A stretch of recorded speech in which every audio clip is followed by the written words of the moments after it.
என்னோட பொண்ணு வந்துட்டு டைம் கிட்ஸில் படிக்கிறா லாஸ்ட் 1 இயர். இது வந்து ஒரு நல்ல என்விரான்மெண்ட்டாக இருக்குது. ப்ளே குரூப்பில் தான் அவள் படிச்சுட்ருக்கா. இங்கே போனதுக்கப்புறம் அவங்களோட ஆக்டிவிட்டீஸ், பிஹேவியர்ஸ், அப்புறம் வந்து செல்ஃப் கான்ஃபிடன்ஸ் எல்லாமே இம்ப்ரூவ் ஆகிருக்கு. இது ஒரு நல்ல என்விரான்மெண்ட்டாக இருக்குது கிட்ஸ்க்கு. அதுக்கப்புறம் வந்து நல்ல கேரிங்காக குழந்தைங்கள பார்த்துக்குறாங்க. எஜுகேஷனும் வந்துட்டு அவங்களுக்கு பிடிச்ச மாதிரி சொல்லிக் கொடுக்குறாங்க. எங்களுக்கு வந்து எல்லாமே கன்வீனியண்ட்டாக இருக்குது. டைமிங் வந்து எல்லாமே கன்வீனியண்ட்டாக இருக்குது. இதில் வந்து டே கேரும் வச்சுருக்காங்க. எல்லா ஃபெசிலிட்டிஸுமே வந்துட்டு ரொம்ப சூப்பராக இருக்குது. அப்புறம் என் பொண்ணு வந்துட்டு ஸ்டார்டிங்கில் வந்து கொஞ்சம் பேசுகிறதுக்கு ஸ்ட்ரகிள் பண்ணிகிட்டு இருந்தா. இங்கே ஸ்கூல் ஜாயின் பண்ணதுக்கப்புறமா இப்போ நல்லாவே பேசுகிறா. எல்லாருக்கிட்டையும் நல்லா கம்யூனிகேட் பண்ணுறா. Ma'am, special thanks to Kausalya ma'am.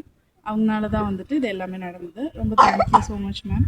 அப்புறம் இன்றைக்கி வந்து ஸ்போர்ட்ஸ் டே ஈவெண்ட் வந்து ரொம்ப நல்லபடியாக கண்டக்ட் பண்ணியிருந்தாங்க.